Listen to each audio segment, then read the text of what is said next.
मेरा नाम अनवर सुल्तान है। आज मैं गैल्वेनिक सेल के बारे में एक्सप्लेन करूंगा। इससे पहले मैंने ये इलेक्ट्रोलाइटर सेल एक्सप्लेन किया था। एक्चुअली इलेक्ट्रोकेमिकल सेल्स दो टाइप्स के होते हैं, इलेक्ट्रोलाइटिक सेल और गैल्वेनिक सेल। इलेक्ट्रोलाइटिक सेल में इलेक्ट्रिसिटी पास होती है और केमिकल रिएक्शन होता है, जबकि गैल्वेनिक सेल में केमिकल रिएक्शन होता है और इलेक्ट्रिसिटी जनरेट होती है। अच्छा, इलेक्ट्रोलाइट से थोड़ा सा मैं दोबारा रिपीट कर देता हूँ। ये नॉन स्पॉन्टेनियस रिएक्शन है कि जब तक बिजली इलेक्ट्रिसिटी पास ना करें रिएक्शन नहीं होता। कि वो रिएक्शन जो बगैर जो इसमें कोई फोर्स चाहिए कि रिएक्शन कैरी आउट करे, वो नॉन स्पॉन्टेनियस होता है, which can't be carried out without any force. अच्छा, तो जैसे इलेक्ट्रिसिटी पास करते हैं, ये NaCl मोटन हमारे पास है, सोडियम आयन मूव करेंगे कैथोड की तरफ, तो ये गेन ऑफ इलेक्ट्रॉन होगा और रिडक्शन हो जाएगी। अच्छा, क्लोराइड आयन ये मूव करेंगे एनोड की तरफ। दो क्लोराइड आयन इकट्ठे जाते हैं, चूँकि क्लोरीन गैस बननी होती है, -2 इलेक्ट्रॉन क्लोरीन गैस इधर प्रोड्यूस होगी, तो ये -2 इलेक्ट्रॉन इधर जाकर प्लस हो जाएंगे। तो एक्चुअली इधर प्लस लिखे हो इलेक्ट्रॉन, जो बुक में आमतौर पर लिखा हुआ, ये क्वेश्चन नहीं गिवन, तो ये यहाँ से लूज होकर उधर गए। लॉस ऑफ इलेक्ट्रॉन इसका ऑक्सीडेशन और ये रिडॉक्स रिएक्शन है। अब आते हैं गैल्वेनिक सेल की तरफ। गैल्वेनिक सेल को वोल्टेक सेल भी कहते हैं। वोल्टा और गैल्वेनिक दो साइंटिस्ट थे, इन्होंने मिलके ये डिज़ाइन किया था। और दानियाल आपने नाम सुना होगा, डैनियल भी एक साइंटिस्ट था, उसने स्पेशल ये डिज़ाइन किया 60 ब्रिज और 2 बीकर्स लेके। अच्छा, इसमें गैल्वेनिक सेल में ये होता है कि zinc rod zinc sulphate solution में डिप होती है। 1 मोलर सॉल्यूशन लेते हैं जिंक सल्फेट का। Copper rod copper sulphate solution में डिप होती है 1 मोलर सॉल्यूशन। तो इन दोनों सॉल्यूशन को कनेक्ट किया होता है 60 ब्रिज से। 60 ब्रिज में पोटाशियम क्लोराइड होता है जेली में, और कॉर्नर इसके जो एंड्स हैं, इसके ऊपर ग्लास वॉल होती है ताकि पोटाशियम जेली नीचे ना गिरे। तो potassium chloride is a strong electrolyte. Potassium chloride available ना हो तो पोटाशियम नाइट्रेट भी ले सकते हैं, अमोनियम क्लोराइड भी ले सकते हैं, और ये स्पॉन्टेनियस रिएक्शन होगा। जैसे ही ये यू शेप ट्यूब जो है, इसको इसमें मिलाएंगे तो बल्ब विल लाइट अप। अच्छा, बल्ब कैसे लाइट होता है कि जिंक जो है इलेक्ट्रॉन लूज करती है। जिंक इस इलेक्ट्रोकेमिकल सीरीज में जिंक मोर रिएक्टिव है कॉपर के मुकाबले में, तो जिंक इलेक्ट्रॉन लूज करेगी। इलेक्ट्रॉन लूज करके जिंक +2 आयंस ये सॉल्यूशन में आ जाएंगे। अच्छा, तो -2 इलेक्ट्रॉन ये इधर जाकर ये प्लस हो जाएगा। तो ये क्वेश्चन बुक में गिवन है। तो इलेक्ट्रॉन चूँकि लूज होकर उधर गए हैं, दिस इज़ कॉल्ड ऑक्सीडेशन। तो एनोड पे हमेशा ऑक्सीडेशन होती है, ये याद रखना है। अगर अक्सर MCQs आ जाता है, at anode what happens, neutralisation, oxidation, reduction. तो इसको याद रखने का एक बड़ा आसान तरीका है, फ़ौरन अगर आंसर देना हो।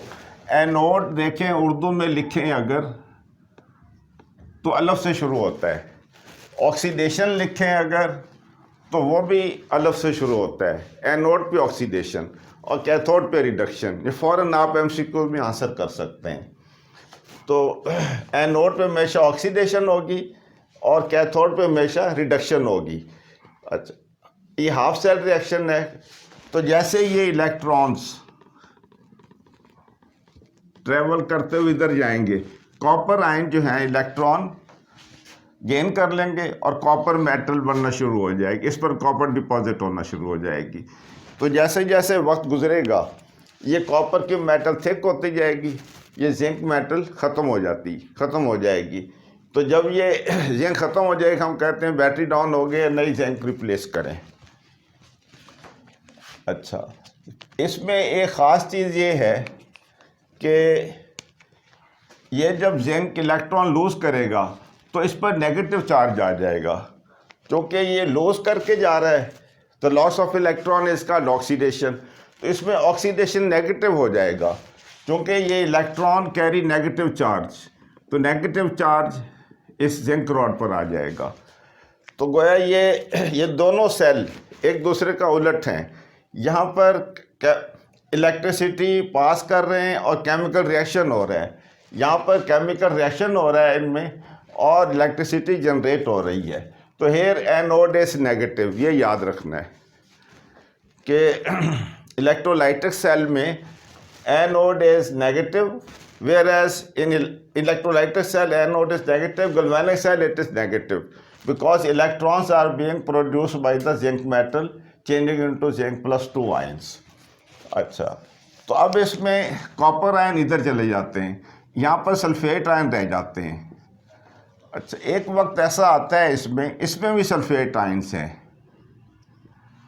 सॉल्यूशन में, जिंक आयन भी हैं, सल्फेट आयन्स भी हैं, कॉपर आयन्स और सल्फेट आयन्स हैं। तो जैसे जैसे टाइम गुजर रहा है तो जिंक पॉजिटिव 2 आयन्स ये ज़्यादा हो रहे हैं और इधर सल्फेट आयन ज़्यादा हो रहे हैं, तो नेगेटिव चार्ज ज़्यादा हो जाएगा, यहाँ पॉजिटिव चार्ज ज़्यादा हो जाएगा। तो इसको न्यूट्रल करने के लिए ये साल्ट ब्रिज यूज़ करते हैं। अच्छा, बुक में जो लिखा हुआ है कि migration of ions takes place, migration होती है, बहुत थोड़ी होती है। माइग्रेशन का मतलब ये है कि यहाँ पर जिंक आयन जब ज़्यादा हो जाएंगे तो सल्फेट आयन यहाँ से ट्रैवल करते हुए इधर आ जाते हैं और जिंक सल्फेट बना देते हैं, जिंक का +2 चार्ज ख़त्म हो जाता है। अच्छा, तो अगर इसमें सल्फेट आयन ज़्यादा हो जाते हैं तो यहाँ से जिंक आयन और जिंक आयन यहाँ पर ज़्यादा होंगे तो यहाँ से ट्रैवल करते हुए यहाँ आकर जिंक सल्फेट, तो -2 चार्ज ख़त्म हो जाता है। तो बुक में ये माइग्रेशन ऑफ आयन का कॉन्सेप्ट दिया है इन्होंने। ये होता है, बहुत थोड़ा होता है, ज़्यादा डिटेल में आप पढ़ेंगे फर्स्ट ईयर में जाके। तो अभी आप क्लास 9th के मैट्रिक के लिहाज से कि जैसे ही जिंक आयन ज़्यादा होंगे तो बहुत ज़्यादा अगर हो जाए तो फ्लो ऑफ इलेक्ट्रॉन कम हो जाएगा, यहाँ बल्ब रोशन होना बंद हो जाएगा, इसकी आहिस्ता आहिस्ता लाइट जो है कम हो जाएगी। तो यहाँ से जिंक आयन ज़्यादा हुए तो क्लोराइड आयन इसमें से फ़ौरन इसमें गिरना शुरू हो जाते हैं। तो zinc 2+2 chloride ions give you zinc chloride. इसे एरो बना लें। तो ये जिंक का +2 चार्ज न्यूट्रलाइज हो जाता है। अगर ये जिंक आयन बहुत ज़्यादा हो जाएं तो यहाँ से अगर जिंक आयन निकलेंगे इनकी रिपल्शन हो जाएगी और फ्लो ऑफ इलेक्ट्रॉन जो है वो कम हो जाएंगे, बिजली कम प्रोड्यूस होगी। अच्छा, अब सल्फेट आयन ज़्यादा हैं, ये किस तरह न्यूट्रलाइज होंगे? यहाँ से पोटाशियम आयन इसमें गिरना शुरू हो जाते हैं। तो पोटाशियम आयन सल्फेट से रिएक्ट करके पोटाशियम सल्फेट बना देंगे और ये यहाँ पर नेगेटिव चार्ज न्यूट्रलाइज हो जाएगा। तो चार्ज को न्यूट्रलाइज रखना गैल्वेनिक सेल में बड़ा ज़रूरी है, वरना ये सेल बड़े जल्दी ख़त्म हो जाता है। अच्छा, साल्ट ब्रिज जो है इसका मेन फंक्शन यही है, it maintains the neutrality of the charge in both the solutions. अच्छा, जो नई डेफिनेशन है एनोड और कैथोड की वो ये है लेटेस्ट कि एनोड पे हमेशा ऑक्सीडेशन होती है, कैथोड पे रिडक्शन है। इसमें एनोड पॉजिटिव होगा, इसका चूँकि उलट है, यहाँ एनोड नेगेटिव हो जाएगा, चूँकि इलेक्ट्रॉन रिलीज होकर यहाँ नेगेटिव चार्ज क्रिएट हो रहा है। अब आ जाते हैं इसका ओवरऑल रिएक्शन की तरफ। ये एक हाफ रिएक्शन है, ये एक हाफ रिएक्शन है।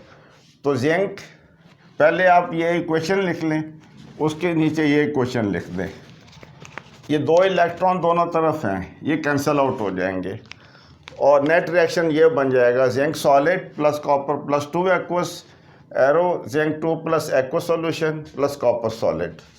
अच्छा, इन दोनों में जो डिफरेंस है इलेक्ट्रोलाइटिक सेल और गैल्वेनिक सेल में, ये मैं ब्रीफली एक्सप्लेन कर देता हूँ। 1 complete cell connected to a battery, इसमें एक ही सेल है और कनेक्टेड टू ए बैटरी। अच्छा, इसमें 2 हाफ सेल्स हैं और connected through a salt bridge. अगर ये साल्ट ब्रिज नहीं होगी तो रिएक्शन नहीं होगा, इलेक्ट्रिसिटी जनरेट नहीं होगी। Number 2, anode is positive, cathode is negative. तो एनोड, यहाँ पर चूँकि एनोड पे ऑक्सीडेशन हो रही है तो पॉजिटिव चार्ज आएगा, कैथोड पे रिडक्शन हो रही है, ये नेगेटिव चार्ज है। तो इसमें गैल्वेनिक सेल में यहाँ पर एनोड पे नेगेटिव आएगा क्योंकि यहाँ पर ऑक्सीडेशन हो रही है, यहाँ रिडक्शन हो रही है, कॉपर आयन इलेक्ट्रॉन गेन कर रहे हैं, तो ये आपका positive charge. Electrical energy is converted into chemical energy. Electrolytic cell में इलेक्ट्रिकल एनर्जी मीन इलेक्ट्रिसिटी हम पास कर रहे हैं तो केमिकल रिएक्शन हो रहा है, तो एक लिहाज से electric energy is being changed into chemical energy. इसमें केमिकल रिएक्शन हो रहा है, chemical energy is converted into electrical energy. आपका केमिकल रिएक्शन हो रहा है, आपकी ये इलेक्ट्रिसिटी जनरेट हो रही है। जब आपने नोट किया होगा कि रात के टाइम आपके पास गाड़ी है तो स्विच ऑन करते हैं तो हेडलाइट में रोशनी आ जाती है, तो ये हेडलाइट में रोशनी कहाँ से आती है? बैटरी से आती है। बैटरी में इस तरह के सेल्स होते हैं, गैल्वेनिक सेल्स 5 या 6, तो उनमें केमिकल रिएक्शन होता है और इलेक्ट्रिसिटी जनरेट होती है, तो वो लाइट वहाँ पर आती है। तो electrical energy is change into chemical energy, ये इलेक्ट्रोलाइटिक सेल में। तो इसका उलट हो गया ये कि chemical reaction takes place, chemical energy is changing into electrical energy.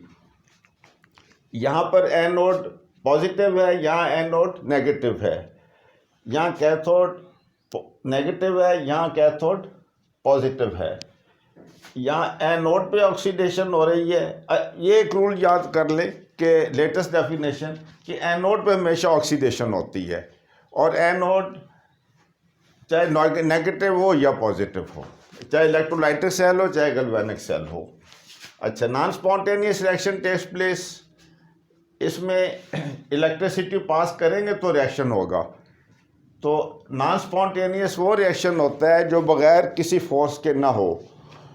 जिस तरह मैं अक्सर एग्जांपल देता हूँ कि पहाड़ों से पानी अगर आ रहा है तो वो खुद ब खुद ही आ रहा है, तो ये आपका ये आपका स्पॉन्टेनियस है, खुद ब खुद ही आ रहा है। जैसे केमिकल जैसे आपने साल्ट ब्रेड को डाला, केमिकल रिएक्शन हुआ और इलेक्ट्रिसिटी जनरेट हुई, तो this reaction is taking place without any force.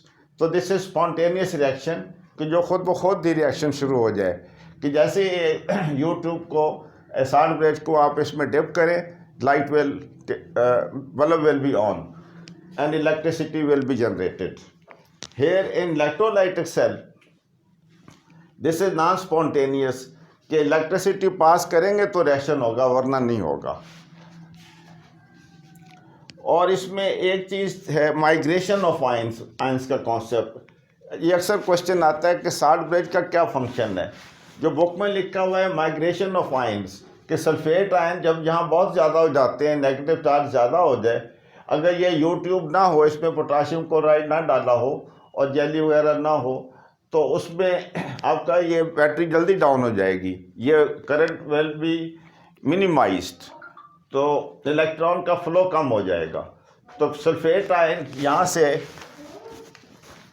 से ट्रैवल करते हुए यहाँ आएंगे और जिंक सल्फेट बन जाएगा, तो जिंक +2 चार्ज न्यूट्रलाइज हो जाएगा। अच्छा, माइग्रेशन ऑफ क्लोराइड, यहाँ से सल्फेट जिंक आयंस, यहाँ पर सल्फेट आयन चाहते हैं तो जिंक आयन यहाँ से माइग्रेट करते हुए इधर आएंगे, जिंक सल्फेट बन जाएगा। यहाँ सल्फेट का -2 चार्ज न्यूट्रलाइज होगा। ये तो बुक में लिखा हुआ है माइग्रेशन ऑफ आयंस, लेकिन ये बहुत कम होता है। ज़्यादा ये पोटाशियम क्लोराइड, इसमें जो इलेक्ट्रोलाइट है, कि अगर इसमें जिंक आयन ज़्यादा है तो फॉरेन क्लोराइड आयन नीचे आएंगे और जिंक क्लोराइड बन जाएगा, और ये जिंक +2 चार्ज न्यूट्रलाइज हो जाएगा तो इलेक्ट्रॉन का फ्लो इजी होगा। यहाँ पर सल्फेट आयन बहुत ज़्यादा हो जाएंगे तो पोटाशियम आयन यहाँ से इधर ड्रॉप होंगे और K2SO4 बन जाएगा। K1 + है, SO4 2-, तो पोटाशियम सल्फेट इसका फार्मूला बनेगा। तो पोटाशियम सल्फेट जब बन जाएगा तो -2 चार्ज इसमें न्यूट्रलाइज हो जाएगा और इलेक्ट्रॉन का फ्लो इजी होगा।